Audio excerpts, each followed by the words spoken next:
Embrace HitMath. Embrace its academic and professional reputation that has trained over 15,000 professionals in 10 years. Embrace HitMath's numerous professional programs from HND to BTech, BSc, and MBA in the schools of Business and Management Sciences, Engineering and Technology, and the School of Transport and Logistics. Embrace HitMath's professionalism, excellence, and consistency with solid mentorship from the University of Bamenda and the University of Boya. Embrace HitMath's skills, development, expertise, and career orientation via workshops and academic field trips. Be part of the HitMath family. Visit our Boya campus at Checkpoint Moliko and Douala campus at Carrefour Yoro, Jos, Bonamusali. Contact 683-70-1720. The Higher Institute of Business Management and Technology, the University Institute for Professionals. Good evening, televiewers. Welcome to this other edition of Prime R, the last for the week. This Friday, we are going to be discussing on what it would take to understand the poor and also understanding the billionaire's mindset, especially for young persons who, for the most part, are confused as to what it takes to succeed in life, what it takes to make the difference economically, living in the midst of generally very poor persons. We are discussing this with our regular panelists for tonight. For a series of editions, we are going to be discussing with Miss L, who is already seated. She's early today. Thank you for coming. Thank you so much, Mr. Leo, and hello to everybody. I'm happy to be here today. Next week you'll be earlier. Should I be promising? I promise. I'll be early. We're also in the company of Mr. BUJI LEANCINE. Good evening, welcome, Mr. BUJI. Good evening, Mr. Leo. Good evening, televiewers. It's another Friday, and we are very excited to be sharing, interacting, and learning together. It's going to be a wonderful experience, so stay tuned. Pick up your pens and notebooks and gather some lessons as we go through this evening. Okay. We're also in the company of Mr. NEBA Paul. Good evening, Mr. NEBA. Good evening, Mr. Leo. Good evening, televiewers. This is almost becoming a habit that every Friday we sit and discuss issues that concern our finance. Yes, and I know you were already seated waiting for this moment. We are ready to dish out what we have prepared today while waiting that you also give your contributions as always, and we are going to have an amazing evening as the time goes on. Yeah, the focus is this evening is to ask you who is watching the program whether you want to be a billionaire, you want to be a poor man. The Bible says life and death is in the power of the tongue now. Yeah. So if you want to be a billionaire this evening, declare that I'm a billionaire. If you want to remain poor, okay. You have the option to tell the world and tell yourself that I want to be poor. But if you really want to be rich, sincerely, take everything that we are going to discuss this evening very serious.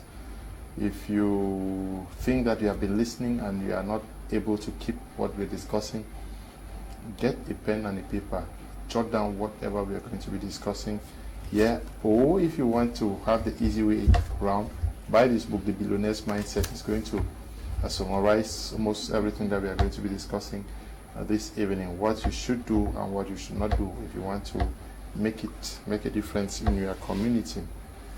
Now, since it's part 2, we are going to look at the part 2 of the book. Okay. So I'll start with you, Miss L. It says that Mindset 7 says, rich people are committed to being rich and successful. Poor people just want to be rich and successful. Okay. They just want to be rich. Yeah, they just want to be rich. There's a difference between being committed to something and wanting to have something. Commitment has to do with deliberate actions. It has to do with deliberate activities. Now, when we say that rich people are committed to being rich and successful, it means that they have deliberate actions or deliberate activities that are consistent. So whatever takes them to the position where they can be able to amass wealth for themselves becomes a daily routine. So they have activities or things that they do that takes them to a particular point of their life where they can boast that they are rich, that they are successful. And now when they get there, it becomes a routine for them, meaning that those activities are not abandoned on the way. But now this is what happens to the poor man. The poor man wanting to be rich means that they just want to get to that satisfaction of, okay, I'm able to touch this amount. And now a poor man feels like there's some amount that you can have for yourself that people will tell me that you're rich. They feel like there's a definite amount of money in the world. Like, oh, if I have 1 million, I'm rich, I don't have any problem again. So they feel like, okay, that's the end of wealth or the end of riches. When they get to that level, they know that there's comfort that comes with it. Now, that's one thing too, because if you are committed towards achieving something, prepare yourself to be at the point where you always stay at the uncomfort zone. Because if you're always comfortable, you will not be able to put in activities that can help you to be able to generate wealth for yourself. Now, the rich people, they are committed to these activities and they know what they want. They are deliberate, they are intentional about what they're doing. But now for the poor person, the poor man believes that, okay, I just want to have this money. Now when they get there, now they are more of the people who are rich today, tomorrow they are broke. Because they are rich is not they are not consistent. It's not consistent. It's not sustainable. They don't amass sustainable riches for themselves because they just want to get to that point. The aspect of want is more of a desire. It's more of a longing. And you know, it's like how if you're really thirsty, in economics they talk about utility. Now, if you're really thirsty, when you take water, the rate at which you would drink water when you're really thirsty, now it reduces as the thirst is quenching too. When you in economics, they talk of point of satiety. Satiety, yes, you get to the point of satiety. When you get to the point of satiety, now you discover that you can no longer consume so much because that burning desire had gone down. Now that's what happens to the poor person. The poor man is more of the person where he just has the desire. Wanting is more of a longing, is more of a desire. And as soon as you get to that point, as soon as they get to that point, they become so comfortable, such that they cannot be able to continue with the same activities. If you're watching us, let me use this illustration. If I can coin this, relate this to what you're saying. Okay. A rich person, somebody with a rich mindset, wants a girl to complement them so that they can grow. A poor mindset just wants to sleep with a girl. Yeah. And it ends there. Yeah. That's a good example. Yes. And I think it's going to talk to more people though. Yes, I just want to sleep with a girl.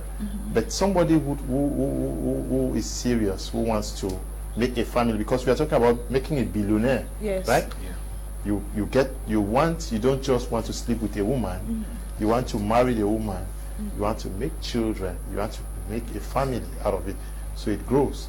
Meanwhile, a poor mindset is, I desire a woman. Yeah. Just to sleep with. Of course, that's exactly what we're saying, and that's why I said that the place of want is a place of longing and desire, and desires quench as soon as they are met up with. But commitment is something that it's like an oath binding factor. It's more of something that you put yourself to, is such that it becomes visible even to people around you. I want to be rich. I want to be rich. Now you don't just say it. So you're not just talking, but you're walking the talk. Meaning everything you have to do, you want to do, everything you want to achieve, you start putting down the activities, the steps for you to get there. And once you get there, the rich people, they hold on to it. And now they believe that for me to be able to expand, these activities are supposed to be stable. And now when I continue these activities, I have to look for other strategies to be able to expand. So are you watching the program and you want to be rich or get what Ms. Air is explaining? Please take down the notes and try to practice it.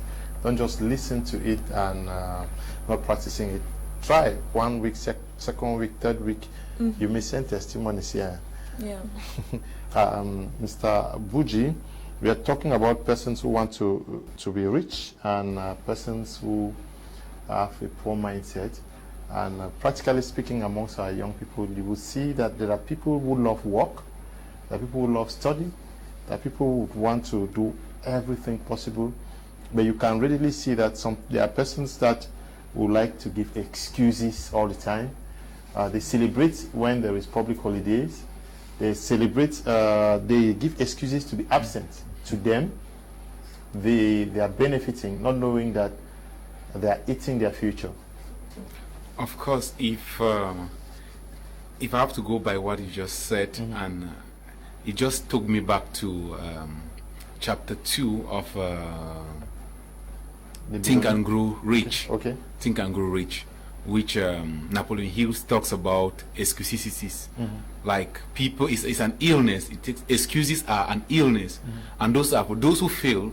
There's always an excuse for why they did not do that. I don't know that if there is anybody who has, when somebody fails to do something, they always have a reason why they did not do it. That is, poor people have always an excuse for everything, and it's quite justifiable. Why are you not doing business?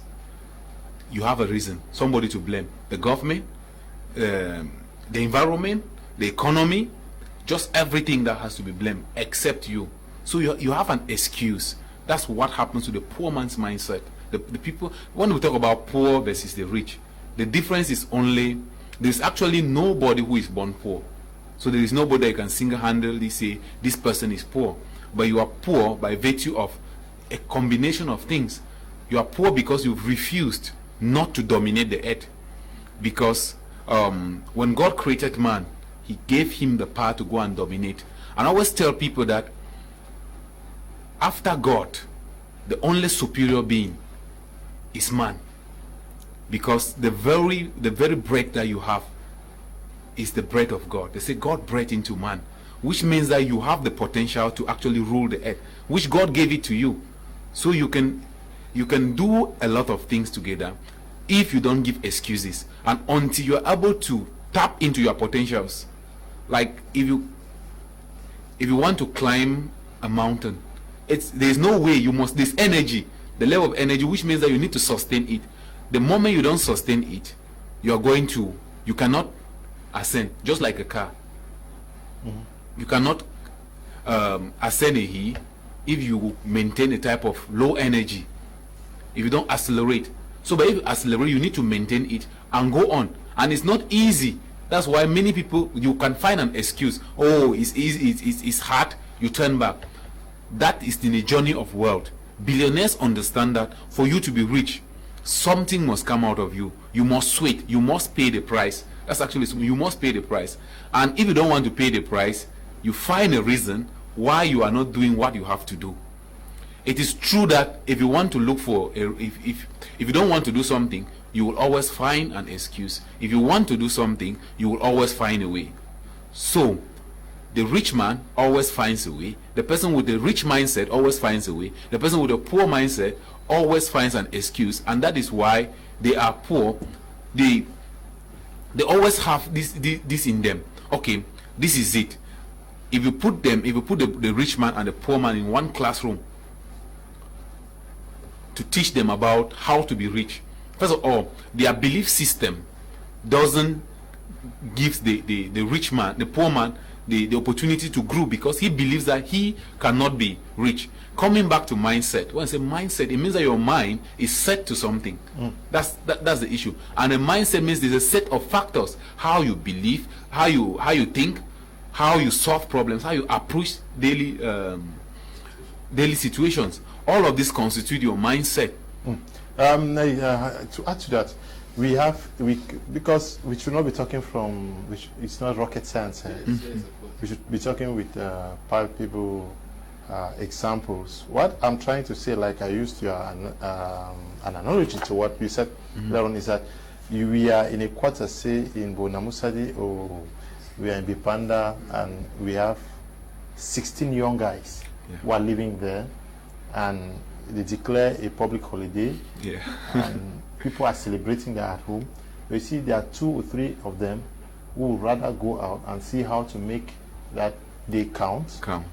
And even after the 16 of them finish school, you find these 3 who would say we would rather go and volunteer somewhere, so that we are building our capacities and building our savings. These are the billionaire's mindset. That's the billionaire mindset. And then there are persons who will sit at home and think that to do volunteerism is punishment. That's it. They are being exploited. They are being exploited because they do not understand that when you volunteer, there is something. It's an exchange. There's nothing that actually goes for nothing. The experience that you need. That's why tomorrow they would deposit a document somewhere, and now they ask them at least work experience is needed. You don't now. That's when you understand that you were not exploited, but rather that you actually learned for nothing. Though the only thing you had to do was time. I always say, if I'm a work person, if I'm not doing something to be paid, I should be doing something for free. But it's all about value, rather than you should be idling around, wasting. The person with the rich mindset will say, okay, I have to volunteer here. Let me just save this person. There is, for instance, there's somebody who wants to be a journalist. No, but are you really wasting when you are volunteering? Because I think that you are rather adding value to their human capital. You don't waste. It's human capital. You see, there's somebody who actually wants to be a journalist, and maybe they admire you, but what they fail to understand is that if someone was just to come and maybe accompany you, maybe holding your camera, they are going to learn a lot. Because I don't think you can travel from here to Yaoundé to cover an event with somebody without the person learning something. But someone will sit at home. 7 years. I want to be like Mr. Leo. They are waiting for the advanced school of journalism and mass communication to the result that they should launch it so that they can start from there. No, go to UB. Okay. I went to UB. So you go there, but the problem, what I'm trying to say is that even when you graduate from the University of Boya with a degree in journalism and mass communication, a tendency is for accounting, banking, all of us now. Yeah, you went to University of Boya now? Yeah. No, I didn't want to. I did a private polytechnic. You did not go to the place to be. And that's also one of the things people want to go to where to be. Yeah, but what I'm trying to say is that you will see that many persons graduate from school. Typical example of the billionaire and poor mindset. Thousands, millions graduate every year. Others spend 1, 2, 3, 4, 5, 6 years at home, hoping that one day a company will call them to come and work. While you see others who are saying that while waiting, I can't be idling in a car wash shop, I can't be idling in a barbing studio, so that I'm not wasting. You know, when you're talking, I'm just laughing. Why? Because the HND just passed, and 3 students have contacted me. Mr. Paul, I'm just idling home. I don't know what to do. I'm idle. I said, never you call me and tell me that you're idle. Nobody wants to relate to people are idle. There's no time in life that you can be idle. Never. Can you offer me a job? At least, yeah, I appreciate them that at least they are coming out, they are seeking something. But don't call me and tell me that you're idle. The HND has not come out. Yes, you're waiting for your results, but there's always something for you to be doing to equip yourself. When you get to me like that, the only thing I tell you is that go and start acquiring some knowledge that you could not get in the classroom. Because truth be told, the real knowledge that is used in the real world is a mixture of the classroom and the street. If you don't understand the street, you're wasting your time. And for you to be able to understand the knowledge on the street, you need to hit the roads. But people will have the classroom knowledge, which is a basic, it's like a foundation. They will not want to have the mixture of the street. They want to hit the office already. There's something that I do that has earned me so many opportunities. There came a time that I discovered that I was really a really broke guy, very broke. I have no background. You know what I did, Mr. Leo? I started running errands for these great guys, and I'm an errand boy as of today, because I knew that for me to be able to break the limits where I was born, where I grew up, I need to enter another frequency. I was renting cassette when I graduated. Yes, of course. Yes, of course. Mr. Everybody in my 16 will tell you that in the morning I'll come and knock the doors in mud. That have you finished watching the film? Can I take it back to? Yes. Of course. You have to start doing something. And till today, when I say errand boy, people like, Mr. Paul, you are doing what? I'm a nobody. Unless you offer value, unless you serve, you can't break certain doors, you can't break certain barriers. And this is what I've been doing. I knew that, okay, for me to be somebody, I need to relate with these big guys. I started serving them. I started in 2018. I started selling. You're talking about associations. Yes, and connections. yes, that offering value. I started selling Joy-Best book without meeting him. You understand? Because I knew that I understood that this guy is somebody that is doing something that I learn something to. I started offering service to him. Galazija one will say that you are indebting somebody's moral bank account. The person start feeling like I owe this guy something because this guy has been serving me selflessly. You understand? And when the moment comes, you understand what you have been investing, the planting that has been taking place, is start manifesting in your life. You understand? So people always want to do things and have rewards the same time. But I'm talking to you students who have just written your exams, those who are still writing, that don't always want to plant and harvest the same day. Okay, that doesn't happen. Now, I was going to ask about winners have very little time for distractions. Yes. They concentrate in building whatever energy they need, making use of whatever opportunities they have. But I'm just reading here in the billionaire's mindset. It says, do you need your success so badly then you can sacrifice your present pleasure for it? Yes. Do we really have the impression that we want to be rich, and do we know what it takes? We must understand that most of the things we are doing today are distractions. Yeah. We are eating our future through the unnecessary pleasures we are engaging ourselves in today. Yes, sir. To me, based on what I've been able to gather around, the greatest distraction to any man is themselves. Okay. You are your greatest distraction. If I walk into the house and tell you let's hang out, it's still up to you. If I walk up to you and say, if you are feeling as to sleep and you decide to sleep, it's still up to you. If you decide to get up early, it's up to you. Nobody's responsible for your distractions. The only thing is that circumstances play in such a way that it can tilt your focus. Mm-hmm. You can lose concentration. Mm-hmm. When you're losing concentration, now I'm trying to, there's a particular word I used to use, it's just that it keeps leaving my mind. There's a word I used to compare distraction to. You can tilt your focus a little. Take for instance, I am watching the TV and I pick up my phone and then I manipulate my phone, I put it down, I concentrate back on the TV. It's different from when the TV is on and I get up from the parlor and leave. Now, most of us, we allow, when our focus, when the circumstances around us gets to the point where it's trying to tilt our focus, we allow ourselves to now get distracted. Now, the reason why I'm saying tilt our focus is because there is nobody on their way to success that will not meet things that will want to change their mind about what they are doing. But it becomes a distraction when it completely removes you from the track that you are going. And so you being able to overcome this, understanding that you are the pilot of your life, like there is nobody beside you that has the right to control your activities, control your words, control your actions. Nobody. It's left to you. And there's no need gathering so much of pleasure. Today I was talking with somebody, one woman that I don't even know her, so we just met and I was asking something. And then she said, she asked something, I was like, it's expensive. I cannot spend that on money for something like this. She was like, as a girl, I said, no, please. I cannot spend for something like that. Then she said, but work money. Then unconsciously, I just said that I've sold my youthful age. She was like, what do you mean I've sold your youthful age? I said, my friends are gallivanting. Do you know what I mean by I get up in the morning, I go to the office, I work, I leave from here, I work, blah, blah, blah. I said all of that. She was looking at me like that.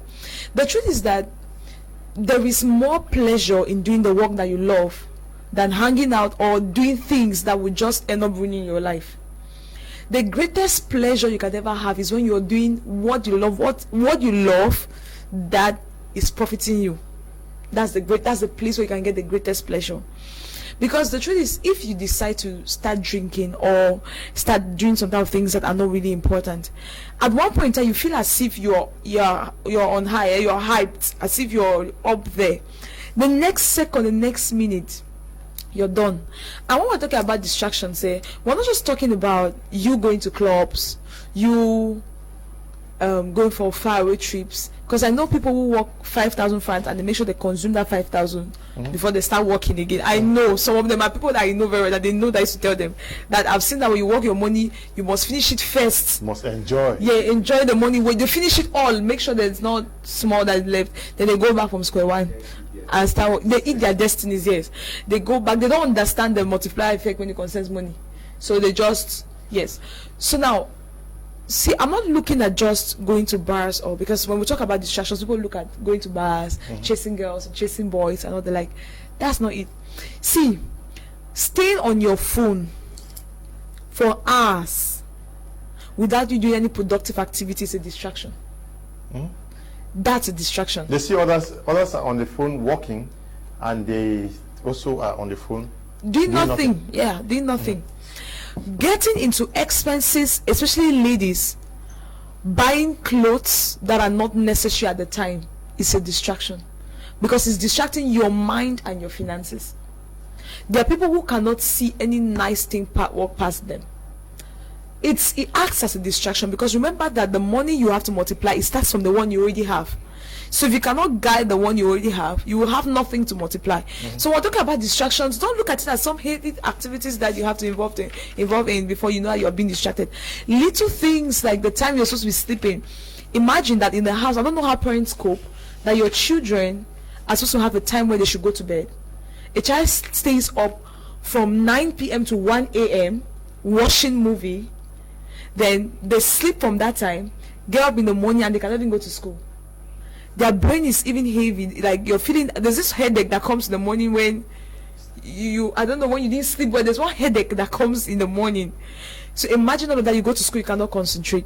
Those are little distractions. So distractions are not some heavy activities, not measured activities. They are the little things that you do, just the little things that you have around you that makes you to lose the focus of what you're going to.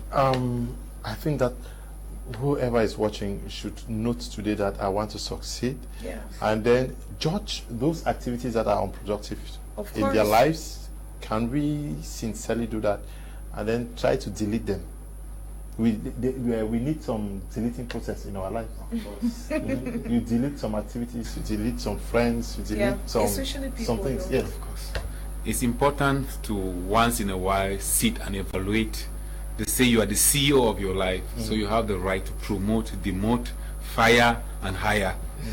So if you don't understand this, if you sit and say, these people that have been moving around with for the past 2 years, for the past 5 years, their lives are not changing. We are doing the same thing over and over again. All we do is sit and drink, talk about women, talk about pari-food, talk about football.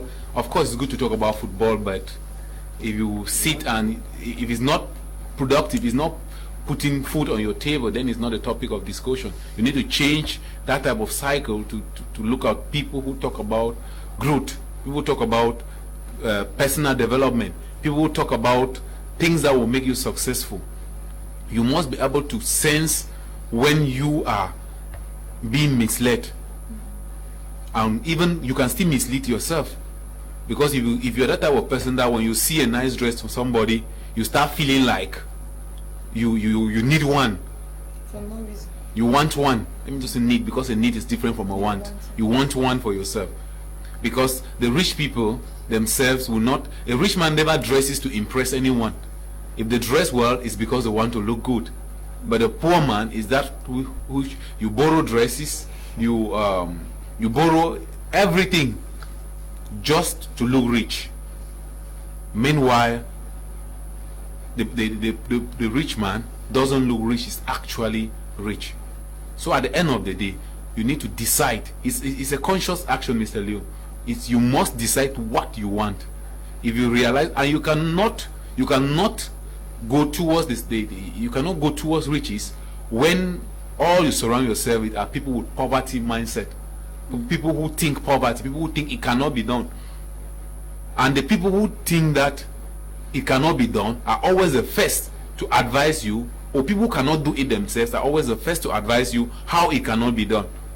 So if you are with that type of people, you need to sit and see, when you bring up an idea, listen to people, respond to what you share with them, and you will know if the people can truly push you to something. The truth is, everybody needs motivation.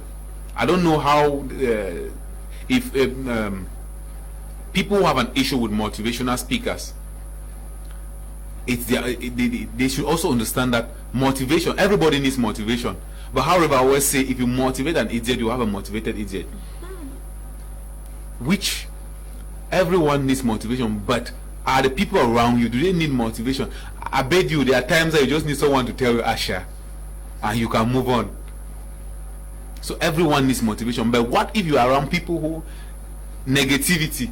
Well, I had somebody who, when I was doing social media marketing, there is somebody that anytime I want to check on that guy, there is always a negative thing. The aunt has died, the neighbor is dead, one family friend is dead. The guy has never shared any positive information with me.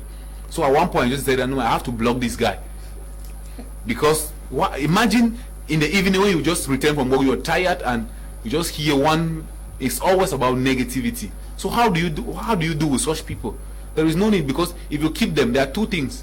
When you have the mindset of a successful person and you rub around somebody who has the mindset of an unsuccessful person, there is a tendency that one of you is going to corrupt another. Either the good one corrupts the bad one, or the bad one corrupts the good one. It's as simple as that. So there is no midway. The people don't tell me that if I'm around Mr. Paul and there's something that he does negative over and over again, there will be a time that maybe I will just say, okay, let me just try. After all, it does not kill him. So when you do that, there are people who smoke today, they were never smokers. There are people who chase women today, they were never womanizers. The only issue was the people you meet, you are with. I remember there was a time that I usually, anytime when I sit somewhere to take juice, someone will say, pastor. So you feel like that type of pressure, that they give to you. Okay.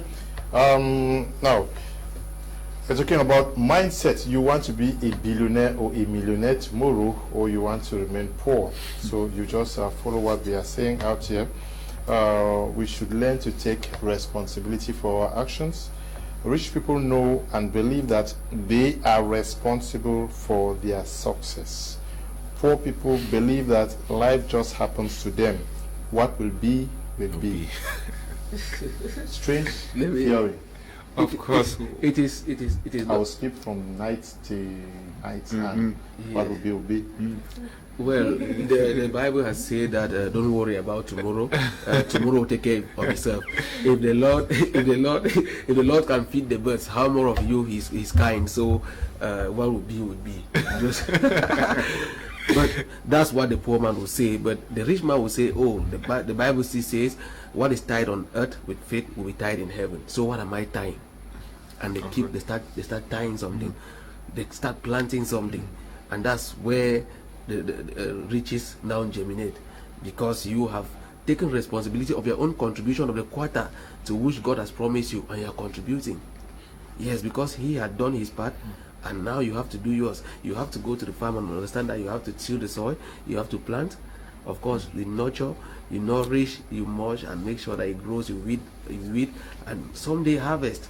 But if you just stay at home and you're not planting anything, and you say what will be, I bet you hunger will kill you. That's so clear. And of course, if you farm and you don't harvest, hunger will still kill you.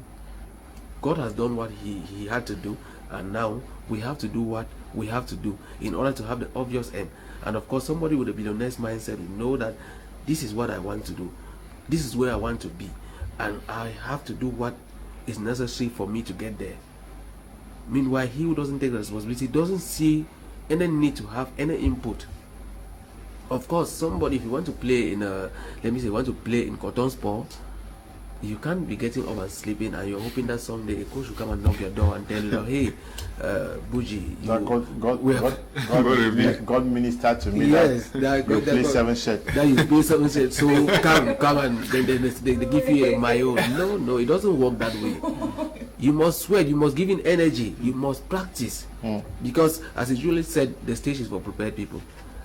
Maybe if God even ministers, or by error, by some design error, somebody takes you to the pitch. All right, BUJI, we heard that you were playing ball in primary school, and they put you on pitch. Will you deliver? That's the question. So the difference now is the point of taking responsibility and actually engaging.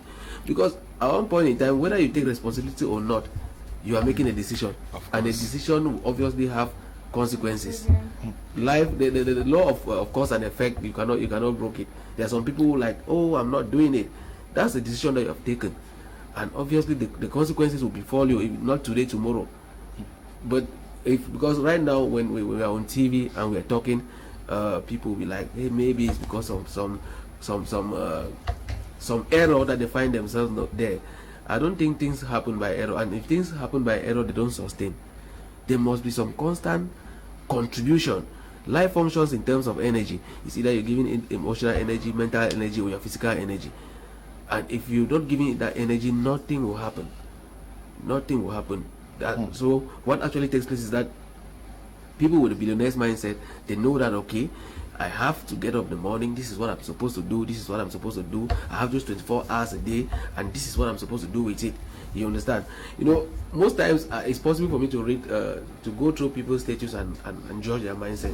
You know, some people are always putting on their status, idleness will kill me today for house, boredom for house, so that kind of person. You just understand. You never hear somebody who, these people with a billionaire's mindset, they never find time. They are always on a rush, they are always on their heels, because 24 hours is always small for them. There's a lady that I usually tell her that it's as if she has 72 hours a day, because I look at this, you never find time to feed yourself in her program, because she's always on to something. If you don't program beforehand, you will not meet her. But there are people that once you call them, they'll always be available, because they have no use for their time. They just feel that, okay, by some design, at the end of the day, things will occur, and let's go and shack at the Carrefour. Let's go and shack, and they go. The bad thing what God has planned will happen. God has planned will happen. But the bad thing is that when the consequences still before them, they don't see the need. Yeah, but in this same connection, why people want to make it, we're talking about responsibilities. Yes. They know that I am responsible for my being rich tomorrow. Meanwhile, those who say what will be, are those, let me describe, if you fall into this category, please just walk out of it. Miss L is going to talk about it. If you are not successful, it is your elder brother who failed, it is your father who failed, it is your auntie who did this, it is the government who failed. That is the blame game, eternal blame game. I will start by first of all giving a definition of responsibility. Okay. I'll talk about responsibility is your response to your ability. Meaning that everybody has an ability, but it depends on how you respond to the ability. So you're not responding to your ability, that's when you begin to feel that other people's ability is supposed to put food on your table, of which is not supposed to be like that. Okay. It's not even supposed to be like that. If I'm responding to my ability, my response to my ability will determine how far I'll go in life. It will determine if I'll be rich, it will determine how I'll be broke. The moment I don't respond to my ability, I feel like my uncle is supposed to use his ability to fend for me. But the way we were created, the way we were stationed, everybody was supposed to do it, to be able to build themselves and be able to respond to their abilities. Even if we go right to time of creation, in the Garden of Eden, it was normal. It's like somebody said something, it was really funny though. It was like Adam was cultivating the garden. What was Eve doing until she met the serpent? And the response was, she was doing her own, was to help, it was not to go and cultivate. so I was like, okay, people have things to say. So in essence, what I was saying is that nobody is responsible for your failure. All right, nobody's responsible. Circumstances can play around you, but you determine how they will affect you. They can either affect you positively or negatively. So things that happen around you can either be a push effect or a pull effect. It depends on you. It's not about blaming people. You're blaming your uncle, you're blaming your aunt. At the end of the day, are you thinking if some people are also blaming you? Because some people can also blame you. Your children can be blaming you for not doing what you were supposed to do. And it's going to be a chain. This thing is like something that when you start doing it, it works like, it becomes a gene. Because you're blaming your uncle. That's how a family remains poor for the rest of their life. This uncle is blaming the sister. My elder sister did not do this for me. The one behind, the firstborn is blaming, or the second child is blaming the first child. The third child is blaming the second child. In fact, they are blaming, everybody's blaming one person for their failure. Nobody will respond to the ability to feed you. You have the sole duty, it's your duty to be able to respond to your ability. Respond to your ability is accepting and knowing what you have. Now, to throw light on something that Mr. Paul was saying, I think Mr. BUJI also spoke about that. See, like Mr. Leo also spoke about volunteering and all the like, you being able, it's a means to also respond to your ability. You can have skills. You can have skills, alright. But now, I would say that skills is just a knowledge of your abilities. Your skill is a knowledge of your abilities. The moment you start having experience, like start putting into work, it's a test of your abilities. And people want to always go for the one who has tested their abilities. So what we're saying here is that in every ability you have, you don't sit with it, you test your abilities to know where you have to sharpen it. That's how you make money for yourself. You don't wait for people to get into the field and start working for you, start tilling the soil for you, to give you to feed. Nobody will do that. The truth is, even if they give you, they'll be giving you by the crumbs. They'll be giving you by the leftovers. And you can never be successful, you can never be satisfied from consuming somebody's leftover. Why don't you step into the field and start tilling the soil for yourself?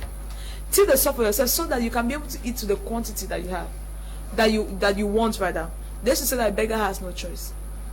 It's actually true though, although not very true, but a beggar has indeed no choice. I would say no choice in terms of what in terms of what you're going to receive and the quantity. So the quantity and quality is never the right of a beggar. If you're a beggar, you can never determine the quality and quantity of life you will live. Never. You're poor, you cannot take care of yourself, you will not it means nature will start working on how long you will live on earth. Okay. We must also sit back and ask ourselves, who is really responsible for our poverty? All of this is contained in the billionaire's mindset. You want to know who is responsible for why you are poor? Just get the book and read about it. But we must also understand that no one can, and no one will make you successful. It's only yourself. That's it. You owe it to yourself to be successful or not. If you decide that you want to be successful, there is nothing that can stop you. There is no successful person whose journey was as simple as the success looks like. Somebody made them. No, nobody made a successful person. Nobody get money. Because look at it. Look at it. I've seen people whose parents had money. They inherited the money and squandered everything.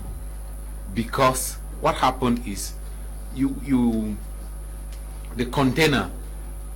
Yes, you must build the capacity, like she was saying, yes, to be able to deliver whatever comes your way. Of course, that is why there are some. I met one man. He's schooled in the US. So back here, he told me that he was going to send his children. The first time he met me, he said he wants that during these holidays, all his children are coming to Shape Academy to study entrepreneurship. Because, and the issue is that he wants to make them understand that any money that you will have, you need to earn it. Of course. You need to earn it. Nothing happens for free. And he says after that, for them, he has capital that he will give them to run their businesses. But they will actually save somebody. He will just have to send you go and make 1 year in somebody's shop. Which means that if the child wants to go into journalism, he will say, okay, go to my media prime and volunteer there. See what they are doing it, because I will not just take my money and give you to go and start running a TV station when you don't even know how this thing function.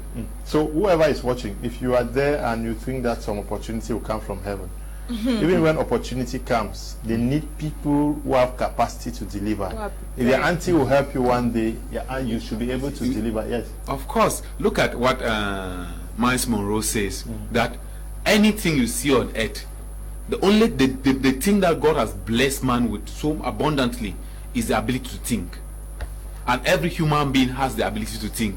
And if you can think, so you will see illustration that look around here. If you look at your house now, you will see tables, you will see beds, you will see a lot of things. Where did these things come from? They are none in creation. God did not mention anywhere that God created chairs, He created cars or anything. These things now is because as a human being you think. You look around you and you see that, okay, what is lacking? You see, okay, if you want to be successful, you need to start solving, providing these things, or you need to be creative. Think about something. You say, okay, if I do this dress this way, it's going to be beautiful and people are going to buy it. So it's you that you are responsible. Why? Because as an individual, you have the capacity to think. You have the capacity to think. And if you can think, then you are blessed. You need to just think now. Thinking now, you also have you have the liberty to think, which means you can also think negatively or positively. But for a positive thinker is a successful person. Because even as a team player, they always tell you that we can do it. But the person who has the negative mindset there, why I'm putting negative here is synonymous to the poor mindset. The poor mindset, yeah. The boy said that no, this thing cannot happen this way. They're always looking for yes, this one cannot work this way. But the person with a successful mindset knows that, see, I owe it to myself to be successful. I owe it to myself to be successful and nothing to add to it. If you realize that there is nobody will come from, if you're waiting for one uncle to come from Europe and come and change your life, you will wait for a very long time. Because now in the world where we find ourselves in, nobody invests in when you're taking care of somebody, is an investment, and nobody will want to do a wrong investment. So are you the type of person that somebody can help? If you want to go to Bonaberry and you don't have the fare to pay to go to Bonaberry, and you start walking, there's a tendency, there is no way, even if you start begging people to help you, there is no way you can live here to Bonaberry, pleading even a bike man, a taxi man to carry you along, and none of them would take you along. But if you think that if you cannot take that first step, nobody will help you. There are a lot of people who have had help from a lot of persons because I was doing something. I realized that, okay, I need this to start with. Okay. I don't have it, but I automatically decide to start with whatever resource I have so that I can make better tools ahead and better people who can help me. Okay. Good evening, Mr. Leo. I'm enjoying the contributions from your panelists. I think parents should make an obligation to watch this program with their children this holidays, so parents can see where they have failed and children also start being responsible. Watching this program can change a lot in one's life. During our secondary school days, we didn't have such programs. Life is all about capacity, and the good news is that you can build your capacity. Alex is watching us from Boya. Good evening to you, Alex. This one reads, the poor are not meant to live around the rich at all. Two mindsets that never meet. Okay, yes, but they should learn now to rub shoulders so that they can also get rich. Good evening, Mr. Liu. Greetings to everyone in the panel. I'm impressed with the discussion. It teaches us how to make good friends that can influence you positively. Felix is writing from Boya. Good evening to you, Felix. Hello, Mr. Leo. Good evening to you and all the panelists. Thanks for always educating the people first. First of all, poverty and riches are issues of the mindset. Nobody is born poor. It's all about the mindset and consistency in that, in whatever we are passionate about. There are very rich and poor people in every sector in life. It's all about the mindset. We should learn to start small and grow big. I believe in consistency, persistence, and pursuit of potentials. Is Denko writing from Bamenda. Keep the good works. Thank you, Denko. This one reads,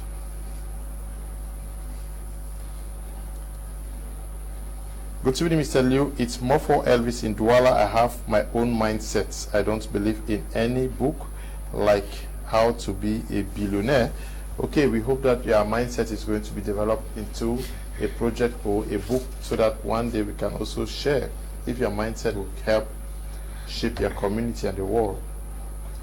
Write it in a book or come and share with us so that we can share with the world. Maybe you have the best mindset. Now, we are looking at the multiplier effect. Rich people produce and reproduce their money. Poor people consume their money. That's where rich man, I'm talking about making use of the surpluses that you have. It's like what you said earlier on. Somebody has 5,000 if Finishes yes. before you start again. Yes. Truth be told, when it hits money, I start laughing. Why? Because this is something that is far-fetched from our daily lives. No, the house million or the school million. You know, so money, as I always say, is the only drug that you get drunk without consuming. You only need to have it in your pocket, and then your ideas are wiped out in your head, and you only come back to your right senses when the money is finished. You'll be like, hey, maybe it's because I pass around God and say that these guys took this money from me.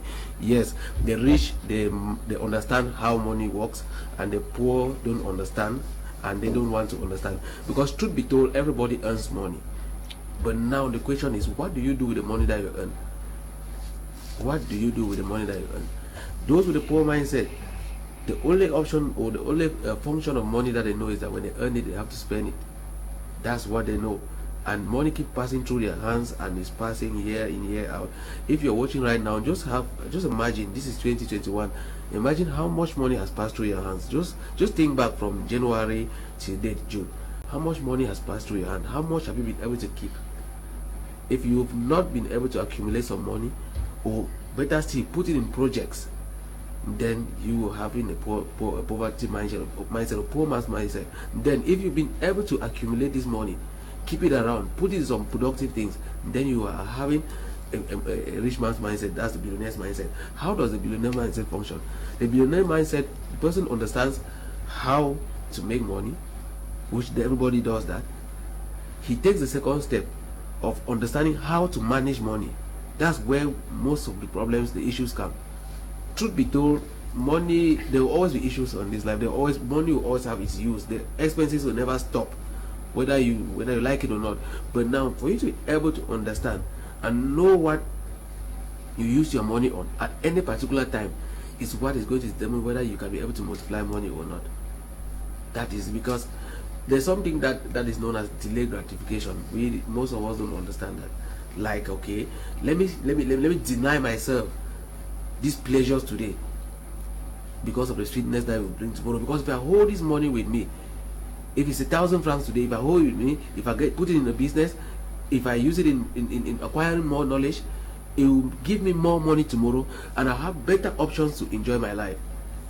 But can you take that decision? A poor man, somebody with a poor mindset will not have that mind of having delayed gratification. He wants to enjoy all his life today. Like Miss Earl was saying, if the money doesn't finish, I have friends who will even say, my money na tomato, if you sleep you go rotten. I know people like that.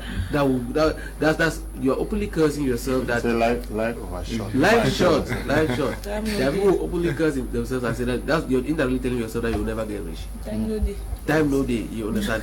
But now somebody with billionaire's mindset understands how to make that money, manage it and multiply it. Yes, nowhere to put it. You know, a poor man will get his money if those who think that they are enlightened, they go and put it in the bank, and they are waiting for the year end to go and collect the money and get interest. That's not a total bad idea. But the question is, where you keep your money in the bank, does the bank keep that money there? That's what you should ask yourself. How does the bank manage to pay you some interest at the end of the year? What does the bank do with your money? If you try to understand that function, then you move your mind from the poverty mindset to the billionaire's mindset. What does the bank do when they collect this money from these poor people? They keep it. Those with the billionaire's mindset they do what? They come and borrow. They come and borrow this money, put it in businesses, make profit, pay it back to the bank. The bank cuts its own share and then motivate. Let me call it motivation. Motivate people with a poor mindset to save more.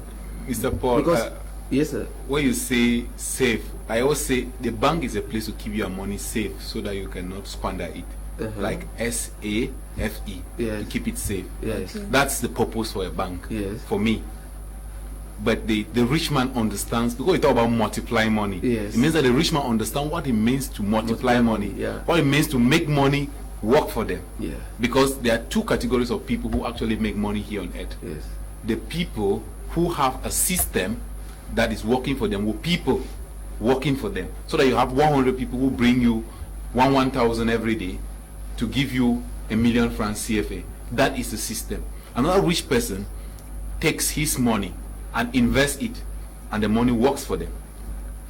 That's practically to say that's what we do at Tex Global, where you have your money works for you. Let's say if you have 1 million francs CFA, now you get, when you come to Tex Global, we say, okay, maybe you're a teacher, maybe you are a trader, but you think you needed another source of income because money, when money comes in one channel, but it goes out. It's the same right channel. Yes, you get up, if you have a house, you have children, you have a car, you just have you have bills to take care of. Those things go out. Now, the rich man understands that for me, now when I first of all get this money, what do I have to do? I have to multiply it. And if you have to multiply money, you must learn how to multiply the money. You must also learn how to manage the money, as well as you must learn how to keep the money. Now the question will be, where do I learn how to do all these things? Okay. It comes back to attending seminars, of course, watching programs like this, yes. Not telenovelas. I think in the shortest while I have become an advocate to people who are watching telenovelas. In most restaurants, in most hospitals, in most salons, these people spend their time watching telenovelas. Usually when I enter there, I tell them to change it or step out. The time has come that we actually have to force some people to understand that this is what you want, because there's no way you should sit in the home and somebody the whole day you are watching telenovelas. There's no way somebody in your house is even enlightened to watch something like this that can spark something in his mind, and you are choosing a program like this over another program. I think that men of God need to pray harder. If there's something that they should deliver many persons from, the spirit of telenovelas. Yes, because imagine you have 5 million Cameroonians. Yes. At a go, they spend 4 hours watching telenovelas. Yes. There's no productivity. They come and continue. They give themselves excuses. Some of them give themselves excuses, like when you go to the salons, they say, no, I'm working, I'm just entertaining myself. The question is, how much productivity can you give when you are actually working and you are watching telenovelas? The next question is, how much damage is that movie doing to you? Because truth be told, those things are always like, you want to destroy my family, I've been seeking the truth, you took my child when you separated my children, you sold my child there's always this unnecessary raising of emotional climax. You understand? People who watch it and cry. You understand? So I'm joining my voice in Mr. Leo to say that pastors will need to pray to deliver people from telenovelas and social media. So one reason why most people watch telenovelas is because telenovelas thrills you. It just helps you to have a test of different emotional states at the same time. You see, like what he was saying, you see somebody watching a movie, someone is crying, you are really crying. Like sometimes me who doesn't know how to cry, I'm like, why are you crying? What's there? They kill their yes, it thrills them. But now they kill their favorite actor. But now really misled them. Right now, it just like thrills them. something important in the past. Then you begin to you see. I've seen so many people. One time, a friend of mine said, the reason why so many relationships are breaking today is because of telenovelas. Yes. I was like, why? I said, because the perfect guy is in the film is not walking on the street. I was like, so they begin to feel their mind. I raised a question here, and you said people billionaire mindset, they are committed to getting rich. Yeah. Meanwhile, people with poor mindset, They just want. they want to get rich. Yeah. Typical example, telenovelas. Dan Locke says one of the characteristics of poor people is that they watch TV. They watch movies, they watch at least they. Where I'm going to here is that I will use example again. Yeah, please do. That the poor mindset is, you watch Marima, you watch this, Ramsey Noah, and you hope that you are deceiving yourself that you one day Love live your this life. But rich mindset, they are the ones acting. They are working the money. Yes, they're working their money. They are working the money, and you are dreaming, hoping that. See, Mr. Leo, I think it's and the like, little money you have, you want to dress like that. Of course. Yeah. See, Mr. Leo, I think see, this should be like the screenshots third on the time. I TV. think it should be like the third time or the fourth time I'm saying this. My siblings can bear witness to this. When we're growing up, I'm not sure there's someone that loves Disney Channel. Like when I put Disney Channel, my mom will even look for water to come and pour on our body. Like you're watching Disney Channel how? In opposite, are you serious?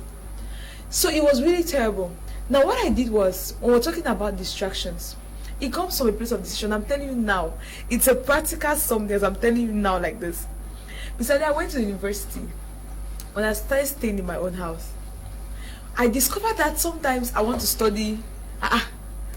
This is channel of opposite is following me like village people in university. My mother sat one day in the house. I carried my TV. I just came for a weekend. I brought my TV, and she was like, why are you bringing TV? I said, no, it's just that since people are watching so many things, let me just have extra TV in the house. When daddy is watching this one, you can be watching this one. I was delivering myself. I stayed all through university days. I did not keep a TV in my house. After when I gave her that TV, it stayed like that. I'm telling you that till today, I keep saying it, and even now, I ordered for a TV is it 2 months ago? Till today, I'm not going to collect that TV because I'm just like, okay, let me just keep the TV because if my siblings want to come, at least they should have something to watch. I started asking for a TV. I think it was the first time I even asked Mr. BUJI. I said, I'm qualified for a TV, please, thanks, go back. Give my TV, I'm qualified for a television. So it had to be a matter of choice. I gave her 3 different TV sets. 3, as I'm telling you, like 3 different TV sets. Because I wanted to deliver myself from watching Disney Channel. And now today, the hatred I have for it, it's really much. And if I want to watch any movie, if you watch a movie with me, you discover that it's more about the intelligence. Like what people are seeing, I'm trying to pick out something different. Like one movie that a friend of mine gave me, Suits. The day I watched that movie, I was like, okay, you know about Suits. The day I watched that movie, I was like, why is that guy's mind why is he faster? He thinks really faster. That was just what I was focusing on. You discover that we might be doing the same things, the rich and the poor. You might be doing the same things, but the motive behind it and the expected result is different. That's one thing that will really differentiate the both of us. We could be going maybe to the golf yard to go and play. I have a friend of mine who told me, he's not in the country, no, he just came back, and then he told me one time, he said, if there's one sport I want you to build on, it's golf. I was like, golf? Like, I'm really serious. Golf, how? This was what he told me. He said, because I just want you to go and sit in that field and see the people that come there. And the caliber of men that come to play golf, they are not really coming because it's just to come and relax their brain. That people, he understands that people have signed contract deals by meeting business partners in the golf course. And then he said, some other places that you go and you not meet people is when I'm rephrasing what he said. So he said that imagine that you go to watch football live and you sit and shouting, hey, when do you get somebody's contact? That's what he told me. Everybody's shouting, fan club is shouting. Who will you meet? You will meet nobody there, but when you go to places that the wealthy people gather, you meet contacts. That's just it. See, Mr. Leo, there's something I said one point in time. I don't make friends with people who play Ludo or draft. I don't make friends with those people. And if you're my friend, I wrote it on Facebook, if you're my friend that plays Ludo, unfriend me. If you're my friend that plays draft, unfriend me. I want friends who play golf, who play chess. Those kind of people are the kind of people I want to belong to, because those are the kind of people who control the world. You will not see the Bill Gates and all. They play golf and go to the quarters. Go to, I mean, these people who, let me say, these old people who have lived they are playing draft. They play Ludo. They spend their whole time, and there are young people who are doing that. That's pathetic. You spend 24 hours on Ludo. 1 month on Ludo. People do that. And I used to do that until I one point I saw what's the productivity? There's no productivity. It starts from childhood. All these activities start from childhood. That's the truth. Mr. Liu, in line with your discussions concerning telenovelas, it is really a serious issue and it is eating us up. I just recommend this program to a friend. On finding out how it is moving, she told me that her younger sisters are watching a series. Yeah. It's really a serious issue. Good evening, Mr. Liu and the crew. I love your program. Miles Monroe, in his teaching, said, if you want, try big. So what if you succeed? It will make noise. And if you fail, let people know that you took a bold step to try. So it's good to try a business, even with a 10,000 francs safety. I did groundnut business during summer holidays with a capital of 25 francs, and by the end of the holidays I made 15,000 francs. Abel from Makenene. Good evening to you, Abel. Good evening, Mr. Liu. It's Bob Commando from Douala. The money I need is still in people's wallets. I'm looking different means of getting it back. Right. I'm enjoying the program. Kudos to Mr. BUJI and NEBA. Good evening to you. Good evening, Mr. Liu, and greetings to your panelists and all the viewers around the world. Most especially my wife, Miss Shuka, who is your silent follower. Wow. I like the topic of discussions, but what baffles me most is if everyone becomes an entrepreneur, who will work for who? Kurichi writing a verb? No. Things will work out. Greetings to you, Mr. Liu, and your panelists. Your program is an eye-opener, and I am inviting my people from Ambele clan to watch this program with apt attention every Friday from 7 p.m. Ako Ferdinand is writing from Boya. Good evening to you, Ferdinand. Good evening, Mr. Liu, and especially Mr. BUJI and his team. I'm well seated with my jotter to take down every wise word that comes out of those young entrepreneurs, understanding the poor and the billionaire's mindset. Mr. Teke once said, we are the generators of our own experience, so not even our parents owe us anything to an extent. And financial intelligence is a scientific method we can use to solve financial problems. Hence, money without financial intelligence is money soon gone. My name is Azipo, writing from Douala. The poor think of self. No, that guy is in Azipo is in Upseat. Okay. He actually met me in somewhere in Bonaberi. He stopped the way he looked at me. I was like, does this guy know me? He waited. I mean, he made some time there. When I went up to the building where I was going, I just saw him standing there. He said he has been seeing me on TV. Okay. And the other day when I just went and dropped things, when I ordered a delivery service to come, I just saw him already carrying things up. And just imagine the wonderful contribution he's giving out. The poor think of self, but rich think of how they can develop and provide means to reach out to facilitate life. Okay. Let me take. No. Rich people rely on net worth. Poor people rely on working income. Okay. I laughed about that net worth issue because a lot of people have missed the meaning of net worth. When we're talking about net worth, it's not how much money you have in the bank. Please. It's not how much money you have under your bed or how much you have in your Njangi house. Put everything you have, assets, fiscal cash, put all. Then remove the liability. You know, liabilities are like, should I say debts? How do I explain this? Like debts or things that you are still to pay for. Let's say there are expenses you are still to incur or expenses if incurred. Now when you subtract that, you get your net worth. Net worth is not about the money you have, all right? We're talking about cash that you have. Someone is saying that rich people focus on net worth is what they have that can reproduce over time. You get what they have that can reproduce, what can give birth to more. But the poor person is more about working capital, is more of what is supposed to sustain you for the time. But the rich people are putting themselves, involving themselves in activities that will come forth with income or wealth that is going to sustain them and sustain the future yet to come, still to come rather. But the poor man is more of the person who believes that if I eat, if I'm fending, now this is the mindset they use in looking for money. They equate how much they can spend. If I need like 50,000, they go for activities that will give them 50,000. As the 50,000 comes, they send it to the different activities. They become broke that moment. Then they start checking what other expenses they have again. Then they start looking for activities, and that's how their life continues. But the rich man has a mind for the future. It's the one that has an eye. He has a mind that has an eye for the future, that sees the possibilities in the future, that sees the challenges in the future. So what he goes in for is how he can amass wealth for himself, how he can build a legacy, how he can be able to come up with things that people can be able to leverage for. So it's not about what he has at the time, but it's what he has that can be able to provide for the next day.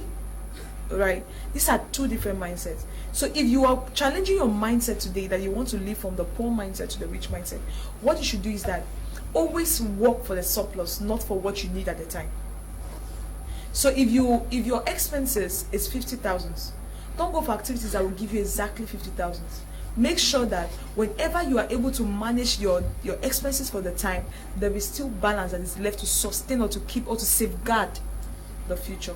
Okay. So that's how our mindset is supposed to be operating. Good evening, Mr. Leo. I love the program. It's very educative. Tung Bertrand writing from Boya. Good evening to you, Bertrand. My name is Kamaladin from Katsina, Nigeria. You can advise the billionaires to help the poor. That may lead to mature understanding in between. Oh. Yes, they may do it, but if you have a poor mindset, the money will be wasted there. Mr. Liu, please ask the panel what is the minimum qualification that one should have before having a billionaire's mindset. Qualification? No. Okay. To be a billionaire, you need any qualification? Qualification, I don't get it like qualification, like academia qualification. You have a billionaire's mindset. A billionaire mindset, the answer is simple. Everybody can become a billionaire. And a billionaire mindset is, right now, after this program, you can adopt a billionaire mindset. And a billionaire mindset by implication means that it will manifest your billions in future. Mm-hmm. So to have a billionaire mindset, have the mindset of a billionaire. Have the mindset of a billionaire. That's okay. it. And you need to buy a copy of the billionaire mindset. So you just need to stop wasting time. Anything that you are doing that is wasteful, that does not add value to your life, you have to quit from it and then look for things that are very productive. You engage in them. And when you have money, invest the money for more money to come and not just chop everything. I think, yes. When you talk about investments, Mr. Leo, for the past 5 years, I've always worked on the situation of when I meet any person, I always, even amongst my friends, I always ask you, do you have an investment? Do you have an investment? Because you don't look like me. The two of us cannot move together. Okay. If you don't have systems that you invest in that will bring you money. But before you invest, you need to understand this. You need to know what you're investing into. Like someone rightly said, financial intelligence, it's very important. If you see, since this year started, I've actually I'm actually working with over 3,000 to 4,000 persons dealing on securing an investment, especially in a company, Tex Global, where you need to actually have the opportunity where your money should save you, not chasing money through your life. Good evening, Mr. Leo. Like your program, how can I do to grow? I'm in Moyoka. Just listen to what we are saying and jot them down and practice them. Good evening, Mr. Leo. I'm writing from Bamenda and Boris. My worry is, why do we study so hard, but at the end we don't still have jobs, but instead we end up snitching? We study so hard and we don't have jobs. Many persons are studying so hard they don't have jobs. I'm sure 3 weeks ago we were supposed to discuss something like that. We discussed on it. We have people with doctorate degrees, master's degrees in sociology, in anthropology and everything. It's because we study what Mr. you have UB, the UB crew. You went to UB. Many people you went to UB like a place to be. And that's what you see around now. Many people just take courses because they are popular. Maybe you hear that. No, my program was a professional program. But somebody went there. Journalism and mass communication is professional. I didn't accuse you people of UB that you went there. Just because what I'm saying is this: many people went to UB because at least you have for the show of going to UB, not because some of them went there without their courses being there. Actually, have somebody who went there, who had to go to UB because the friends are going to UB. Why the course was actually supposed to? But the University of Boya is one of the best universities you can ever dream of. It's the best. So it's more about the people who are going. Who are going. Yes, It's not about the mind. I mean the mind, because I'm talking about going there because people are going. Yeah. That's why I also say you can sit in the same classroom, study the same course, but you have two separate mindsets. I bet you, if you are graduated and you are like the type of students we have today, you will be home now watching somebody, your role model journalist somewhere. Yeah. But I'm sure you took some practical steps that got you where you are. I'm not sure anybody just got up and came and said, Mr. Liu, you have graduated. Come and work. No. It did not happen like that.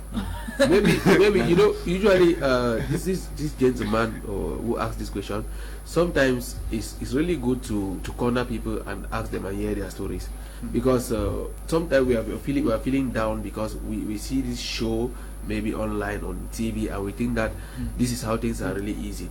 You know, it's a long way to go. You know, school graduates hundreds of thousands of you on a yearly basis, and I'm not sure businesses are created in that same magnitude. And if at all businesses are created in that same magnitude, businesses fail along the way. So there's that impossibility for all of you to be employed. The question is, should be asked to do something otherwise, because that one is not good. Don't stick on your certificate because you did accounting and you're looking only for an accounting job. That things don't work that way anymore. You understand? People now employ on what can you do and not what qualifications do you have. So at one point in time, it is usually said on the street in Cameroon, when you have your master's certificates, keep them aside and hustle like a dropout. So my friend hustle. Just hustle. Good evening, Mr. Liu. The truth is a lot of exaggeration from some panelists' best games choice. Golf is good, especially for contracts. But Boya, Mundemba, Manfe, etc. don't have golf course, so no billionaire can come from there. Getting to the level of becoming a billionaire is an art, not for everybody, and those called the Billionaire Club are endowed with a dimension of grace and self-control. Besides, it is God who gives the power to make wealth. Okay, pleasure has its place, whether it's ludo, drafts, or golf. Not all who attended boarding schools are the most intelligent or most successful. What's the difference between drafts and chess? All can work hard to become rich, but becoming a billionaire is not dependent on hard work. Tiku Felix, yes, but it also depends on strategy now. Yes. You just need to, it's not hard work. What he said, he has actually contradicted himself a little. Okay. He has contradicted himself a little. If it's God that gives us power, that's why when you read it, I was like, us, not some people. So everybody has equal power to make wealth. It's how well you explore the power that the fruits come. So it's not more about who has more. God gives us grace. The Bible says that He gives grace according to your abilities. So everybody has abilities. So it's about you discover the abilities, put the grace and the abilities together, and you're able to make money. Looking at golf, we're not talking in context. I'm saying that was an example that somebody gave me based on where I'm located, all right. But now, if you don't have golf players, we're not saying that it's bad. It's that you should maybe that you are not playing golf. No. Make a choice, all right. Even if you want to play, if he says that chess and draft, he said chess and draft. No, I said ludo and draft. Yeah, but I think that whatever was used here was symbolic. It means that the golf could mean any place where you can easily find contact. It must not necessarily be golf. Let me share with you a practical example that actually changed my life. In 2015, when I started business in 2006, I used to use what we call classic buses. I used to travel on classic buses, like at least so that I can go and have extra money. Sometimes when at one time when I visited my elder sister, she said, see, you start using VIP services. I look at myself, look at my pocket. I'm just starting business. You want me to use my money on VIP services? What does that mean? He said, just do it. It will also take you. It will take you to your destinations in time, and just try it. You have something to say. Now, when I started using VIP services, the type of clients that I meet were totally different. Like you meet somebody, you travel with somebody from Yaoundé to Douala, and as you are reaching the park, the person is paying for your service. The person is buying your product.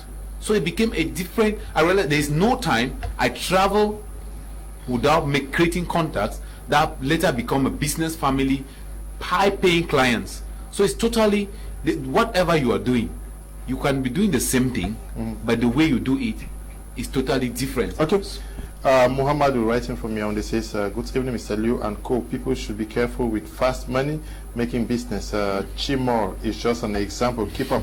Thank you very much. We are not saying that you should rush. That is why we say when you graduate, you should volunteer so that you be a capacity. Yeah. Because if you lack capacity, even when money comes, you will not be able to sustain it. Okay. Good evening, Mr. Liu. How can one obtain a copy of the Billionaire's Mindset?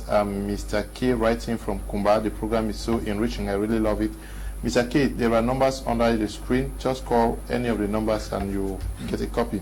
Good evening, Mr. Liu. I'm learning so much from the program. In order to succeed, we must first believe that we can. Frank is watching from Boya. Good evening to you, Frank. Beautiful program. I must comment. This is what we need in this time. Thanks. Marion Naloa writing from Boya. Good evening to you. Mr. Leo, one of my nephew is watching the program for the first time and he is very excited and motivated and have also learned a lot. Greet Miss L. Istung writing from Boya. Miss L got your greetings. Good evening, Mr. Leo. What most I do not become a millionaire when all I do is only going down. Jones writing from Tui.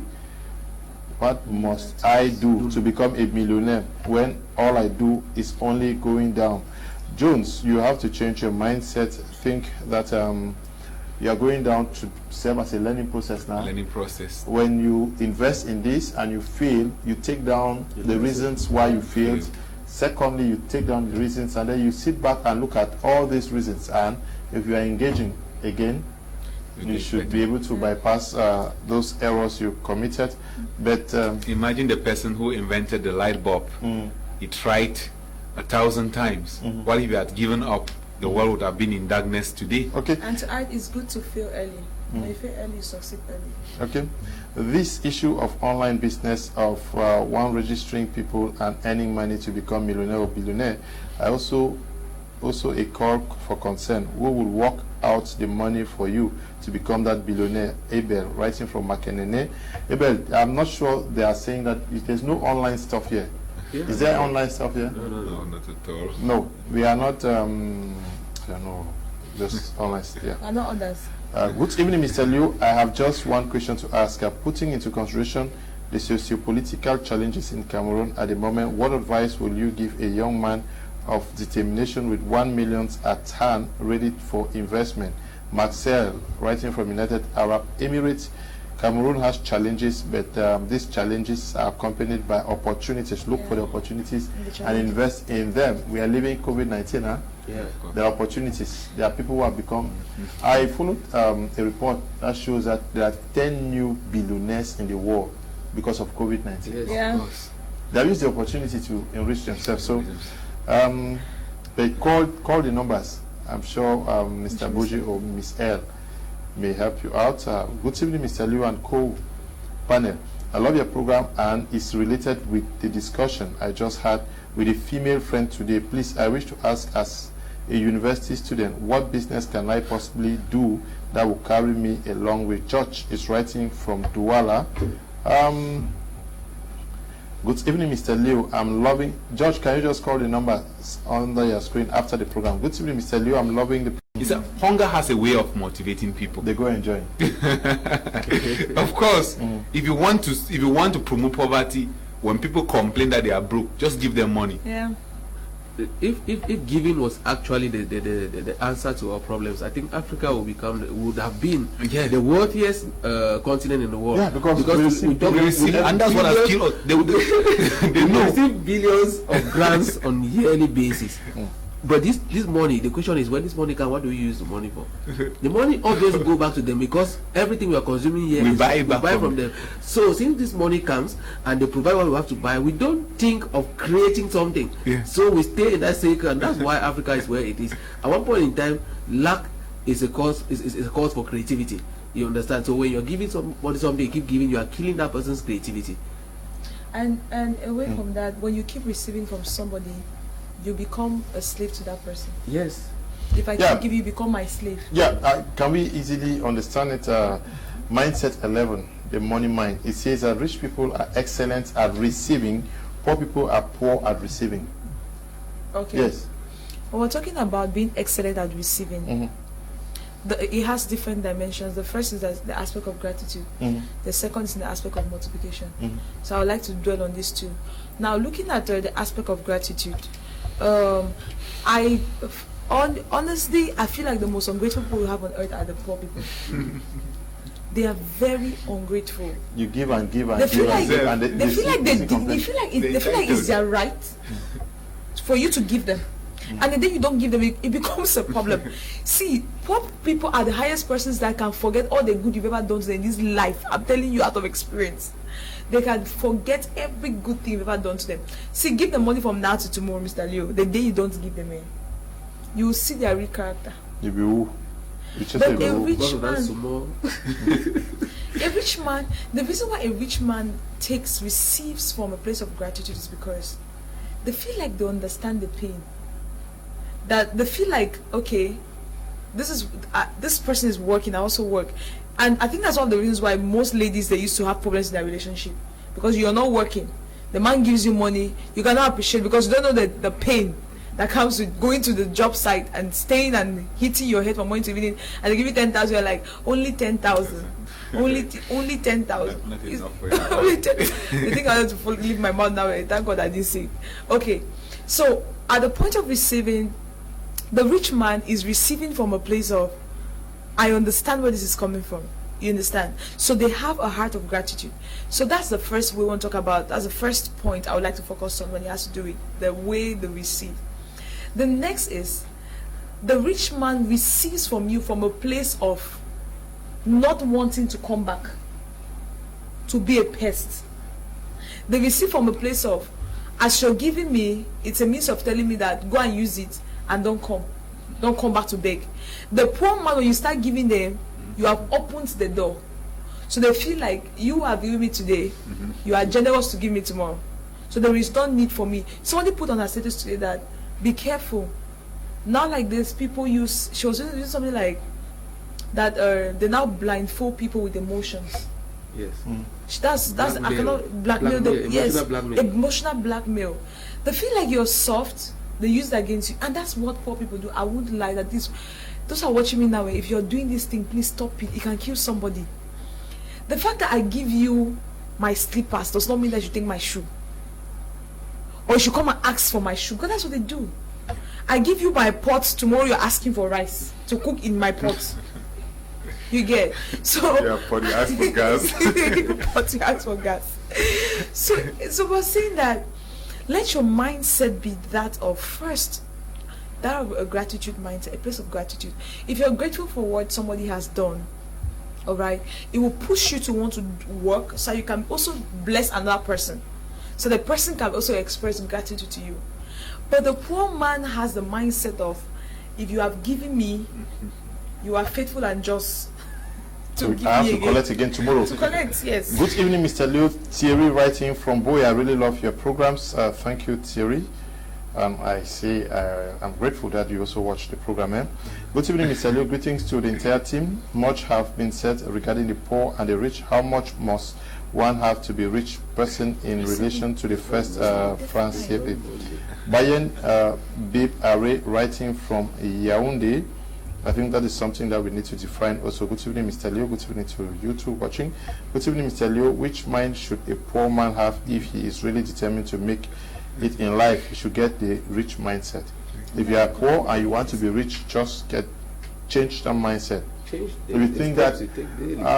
God has abandoned me, I must receive, all I can ever have is 3,000 or 5,000. No, change that mindset. You'll be rich. No, Mr. Teke says that the earth has a way of responding to thoughts like that. Yes. When you think that you are luck, limit, you have that luck. all you can ever have is 3,000, you cannot. If The it goes and reach 3,100. So there's a slogan he always uses a quote, right, that he always says that your realities are a product of a predominant thought. Yes. Meaning that whatever comes to you as a reality is more of predominant is what you think about more. Yes. So if you always think about the fact that you are failing, Can't you're you? sending signals to the universe, and they're getting out. The things that will be coming your way. One of the things that are going to cause headache in your life. Okay. Good evening, Mr. Leo. I love the program for it's so inspiring and of value. Please, I just wish to find out the time and place of the seminar that would be held in Bermuda. Do they pay a fee for that? I don't want to miss. Donat is writing from Bermuda. Is there any upcoming program? Yes, there's a program on Sunday. This Sunday? Yes, 2 p.m. at the White House restaurant in Bermuda. So it's Donald is totally free. It's totally free. We are the day after tomorrow. yes. Okay, so anybody watching from Bermuda, take the rendezvous. That's Sunday, the 20th. This Sunday, the 20th, at the White House restaurant at Commercial Avenue, 2 p.m. That's the time. Those who are asking that I'm poor, I want to be rich. See, free knowledge is available for you watching from Bermuda. So just make sure that you go to the White House restaurant, Commercial Avenue. Yeah. Yes. Okay. Somebody asked about what does it take to be rich? Must you have billions? Must you have millions? Okay, I mentioned here there is not definite amount of money. Now, this is the way I'll put it to you who is asking that question. I'll answer you by asking the question too. What are you worth? What do you have? Can it sustain you? Can it sustain another person beside you? And does it end up putting a smile on faces or meeting a need in the society? If you have something, an activity you're doing that is sustaining you, sustaining people around you, and meeting a need in the society that's putting a smile on people's faces, then you can say you're rich.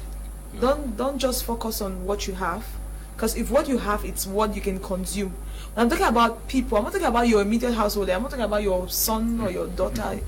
Be able to reach out to people. It's like what Mr. Teke will say, that if you want to have some money, solve some problems.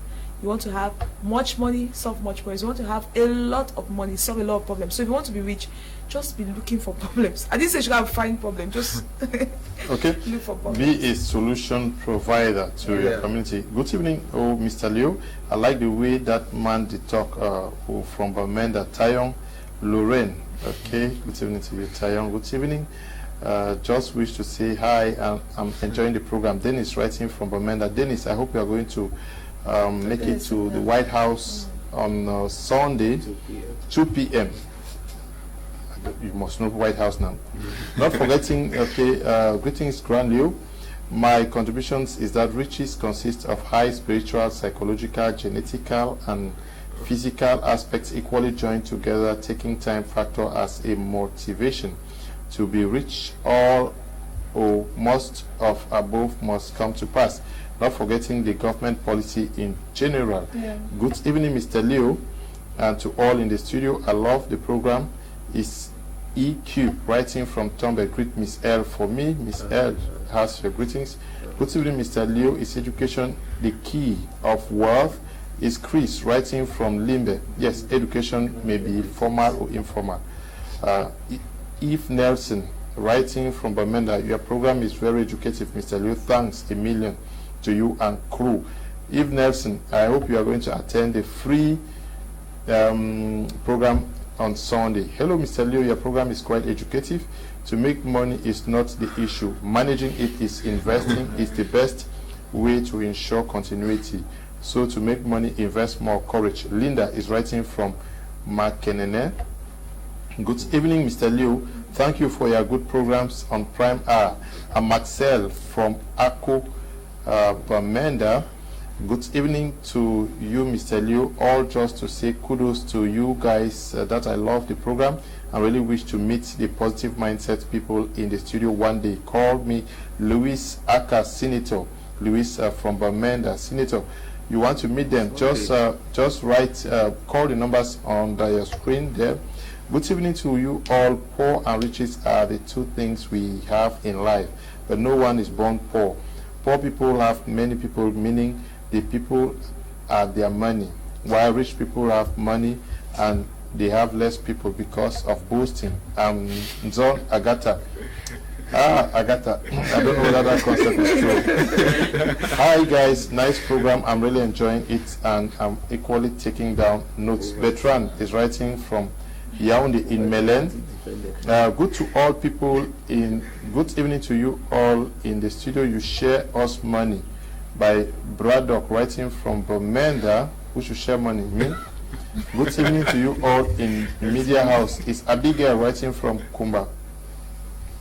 Good evening, Mr. Leo. I want to ask a question. If you have 2 children and you want to start up a business and you have a sum of 200,000 francs, which type of business that I can do to get rich? Let those in the house help me, please. Bright writing from Yaoundé. Bright, can you just call the numbers under your screen after the program? Good evening. It's for real writing from Bamenda. I wish to ask that as the CEO of your life, can you fire your parents if they always feed you with negative energy? Can you fire your parents? Please bring the Billionaire Mindset book in Bamenda on Sunday. I'm Linus writing from Bali. Yes, the Billionaire Mindset is going to be yeah, but there's one question where somebody said that poor people have people, rich people have few people. I think that's a fat lie. I don't know, you would think so. Just see when a rich man is bereaved and look at the people who come there and the poor person. I think it could be very misleading. It's very. You need to visit the rich people to see the number of people they receive every day. It is misleading. Not I say it could be misleading. When you say when you start, I think she's trying to defend herself rather than trying to open her mind to actually acquire. It's a slogan that is common out there. Yeah. Because when you are talking about riches, they're looking at maybe she's looking at maybe where she is and maybe the people she perceives to be rich people, her distance to meet them. She thinks that it's a far distance, so these people don't have people. If you say that poor people have people, I mean Mark Zuckerberg is a wealthy man. How many people does he have? When I talk about you having people, we are talking about people that you have access to, how you're helping them in one way or the other. It's not about maybe a small circle that you have that you sit with closely every day and you talk and you think that you have because the poor people, when they sit, you hear statements like it's not all about money. It's not all about money. Those who are rich, they must have sold a part of their body. Maybe they start developing, maybe some things are not going well with somebody they perceive to be rich, to say that maybe that person has used that to generate money. I think it's very, very, very. How can I need to find a better word to really define that. But you want to know that rich people have more people. Agatha or whoever has written that, just get rich tomorrow and you see the difference. I mean, you will not sleep. Good evening, Mr. Leo, and your wonderful panel. Out of experience, I've seen that when you stop depending, you start progressing. It's blessed writing from Bamenda. Good evening to you. Blessed. Good evening, Mr. Leo. I'm Epote Ashley. I'm really enjoying your program with my son. It's well educative from Limbe. Good evening. In the studio, where is the line between the rich and the poor? Plenty money. Now, how much can one have to call himself a rich man? Luis is writing from Limbe. I'm sure Miss L said something about that. Good evening in the house, Calista from Bia. Love the program. Calista, good evening to you. Good evening to all in the studio. Quite an educative and mind-drifting program. The concept of value is equally a paramount consideration in the quest of creating a wealthy future. This is Matthew Black writing from Mutengene. Good evening to you, Matthew. Hello, Mr. Leo. We are really enjoying the program here in Manyemen. I'm called Herbert. The poor people believe in talent, while rich people believe in effort. Okay, I wish things were like before. I would have visited Manyama to eat bushmina. Good evening, Mr. Leo. Your programs are really makes me motivated. I have this mindset that goes. If I was born poor, it's not my mistake, but if I die poor, it will be my mistake till. Okay, successful people have a winner's mentality towards problems. Poor people have a loser's mentality towards a problem. I was going to ask it differently. I don't know who takes it. Rich people are bigger than their problems. When, all right. All right. Rich people are bigger than their problem. As to say, when problem hit them, they don't feel the weight. They find a solution. They find a solution. They start seeking why this problem came to them and what opportunity is hidden inside this problem. That's the definition of. That's the way I see it. As you put it, like rich people are bigger than the problem. Problems are not supposed to be are not supposed to make people. Problems are part of life. Problems are what make life interesting. Problems are what bring opportunities to people. Like we had COVID-19, as you rightly said, during the COVID-19. 10 new billionaires were born because of COVID-19. Not CFA billionaires, billionaires in dollars. Mm-hmm. That was a huge problem in the world. So many people were dying. Some even died just because of fear. Fear killed them. But some people that we refer to them like the rich people, those with the rich mindset, looked for the opportunity in the COVID-19, and they were making riches. But now he who has a little mindset will start, even people, they will go as far as questioning God. God, why did this happen to me? Why did it not happen to my neighbor? My neighbor is living so well, and every bad thing is happening to me. And of course, as the law of nature holds it, what the predominant thought that you have will occur to you and again and again. And when you keep thinking that, why is this happening to me? It will keep on happening to you. But if it happens to you, and you start searching, because obviously every problem will always have will come with some juice, because nothing on earth comes easily. Look at all the natural resources that we have. Do you have any on the surface of the earth? If you're watching, please help me answer that question. There's no natural resources on the surface of the earth. If you find it on the surface, it's leftovers. And when it's leftovers, maybe it has no use. Every natural resource is beneath the earth. And for you to have it, what do? You have to dig. You have to sweat. You have to sweat. You have to use energy. You mean rocks. You mean rocks, you must break them. And that's the same with the problems that we face on a daily basis. When they come, they are wrapped with minerals. It's either you hit the rocks, it's either you dig and you get the solutions out of them, or you leave them to weigh you down and you lament and grind your teeth and you die with it on you. Because the truth is this: whether you take it or not, time is ticking. 24 hours is passing. But now the consequences are on you. Okay. Good evening, Mr. Liu. I love the program, and I love you guys to help me locating me to a good business. Thank you. Can you just call the numbers under your screen after the program so that we can help you? Good evening, sir. Nice program. Tell your panel appointment is taken. Okay, that's Charles Kebwa in Bomenda. Good evening, Mr. Leo. The panelists and viewers. Today's topic is very timely. The baseline is all about having a positive mindset. The main issue is that most often many people dream of starting big. Many do not want to start small. We must learn to grow step by step. The Bible says faith goes with action. So dreams go with efforts towards realizing the dream. What has helped me so far is the power of attraction. So positive thoughts and actions yield positive results. The reverse is true as well. It may not all be about money. What assets, abilities, ideas does one have in order to partner and grow? Thanks. Vunda, translator and personal development coach from Douala. Good evening to you. Okay. This one says we have natural resources on the earth's surface, forest resources. Yes, but you to make use of the forest resources, you need energy. Good evening, Mr. Liu. I love this program. I'm enjoying it with my family. Godwin is writing from Boya. Good evening to you, Godwin, and the entire family watching the program this evening from the Southwest Regional Capital, Boya. Good evening. It is OJ from K-Town, who is an entrepreneur. OJ, oops, I'm sure we can pass that level, but you can still call the numbers on the screen to get better explanation on the concept. Greetings to you all. DBN from Limbe. This financial program is the best so far. I'm not a fan of TV shows. Bless you all as you enrich the mindsets of others. Together we will grow. Mixed culture, okay? This one says, I'm encouraged seeing my dear friend way back secondary school. I will need your help and orientation. Can you just call the numbers and you will speak to your friend? Hi, Mr. Leo. My Media Prime have also contributions to poverty somehow because my Media Prime have 24/7 lovely, educative, and just to name others. I love you all. I'm Christian, writing from Datu.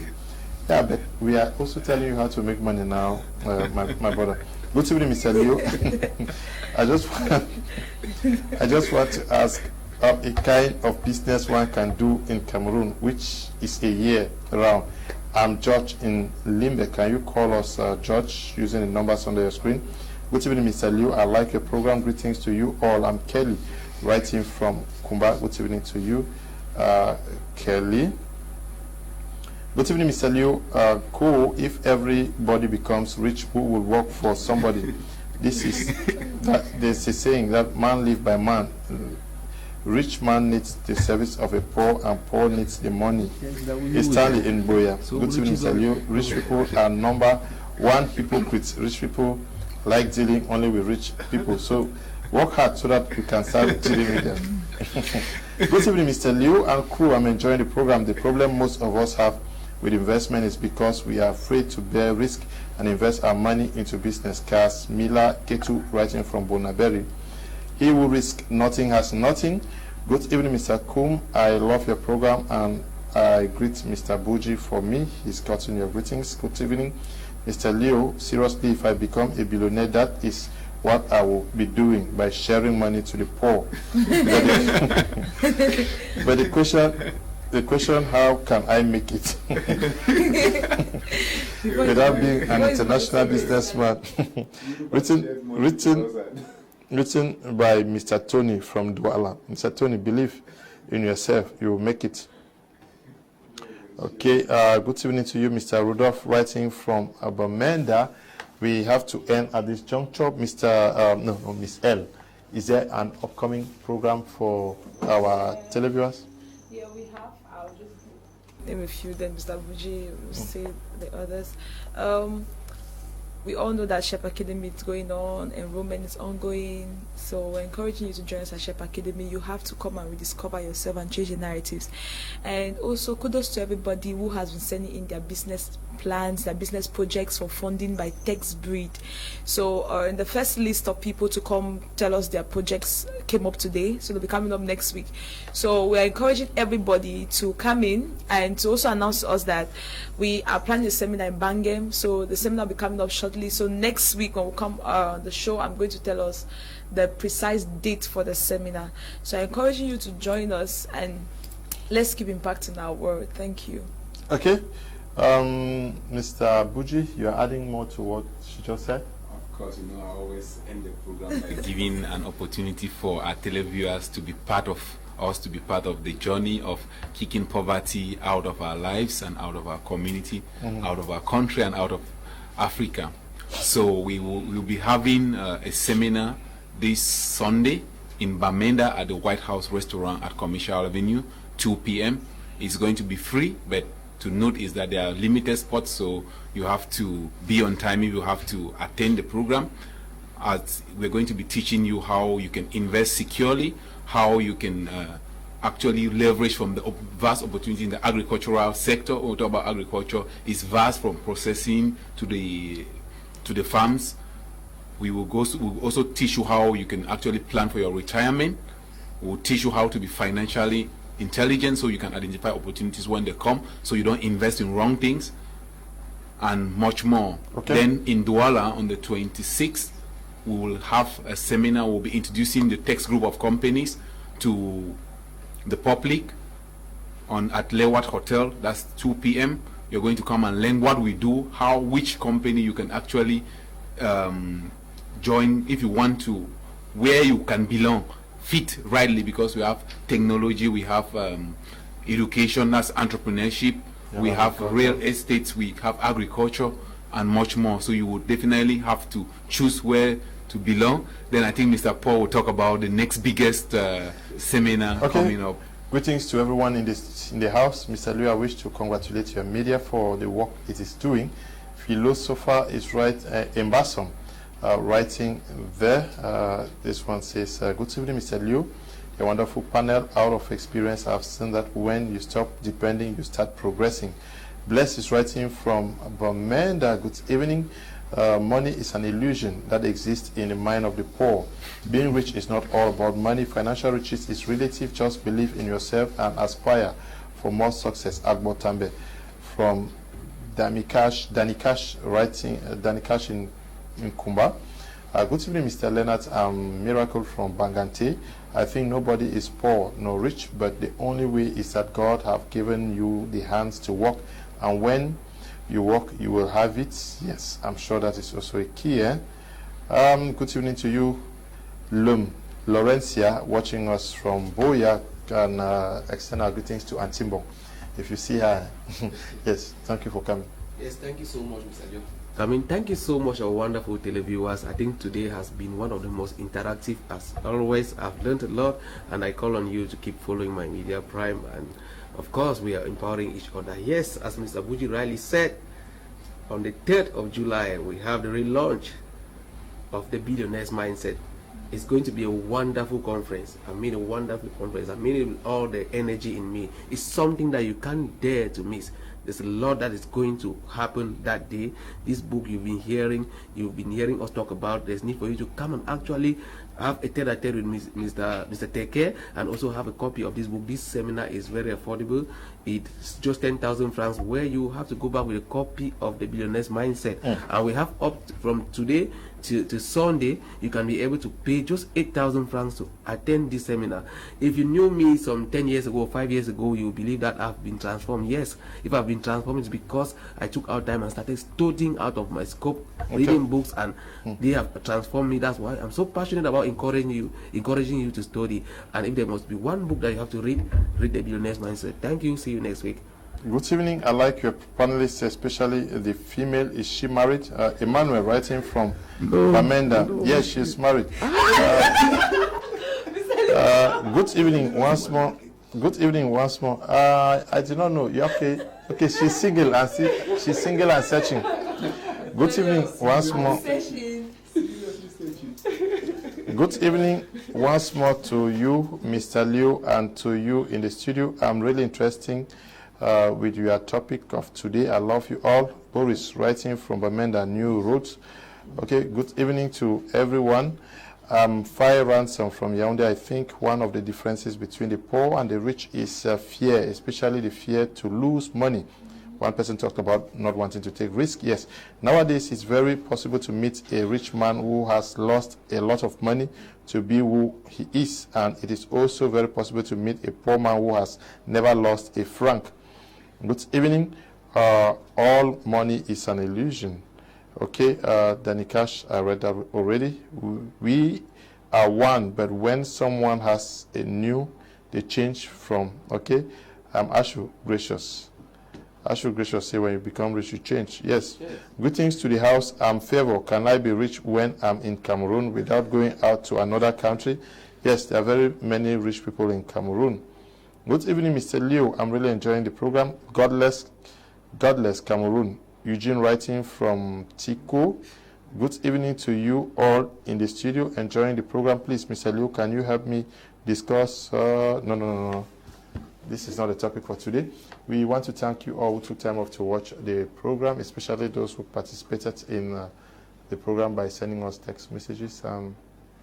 Eli, we say thank you, and to you, Desmond, Bertrand, and Noel, and everybody working at the broadcasting. We say thank you. And also we say big thank you to you, Tabit and Bryant, who is supervising the work we do out here. Stay blessed. Bye-bye.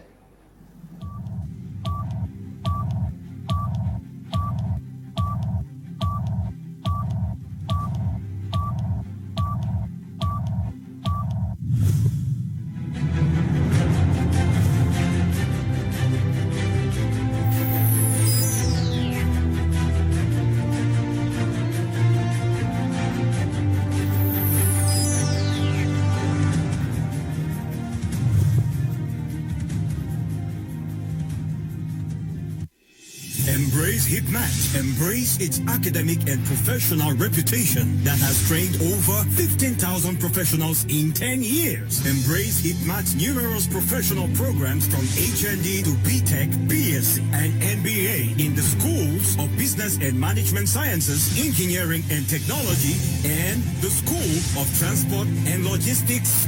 Embrace HIPMAT's professionalism, excellence, and consistency with solid mentorship from the University of Bamenda and the University of Boya. Embrace HIPMAT's skills, development, expertise, and career orientation via workshops and academic field trips. Be part of the HIPMAT family. Visit our Boya campus at Checkpoint Moliko.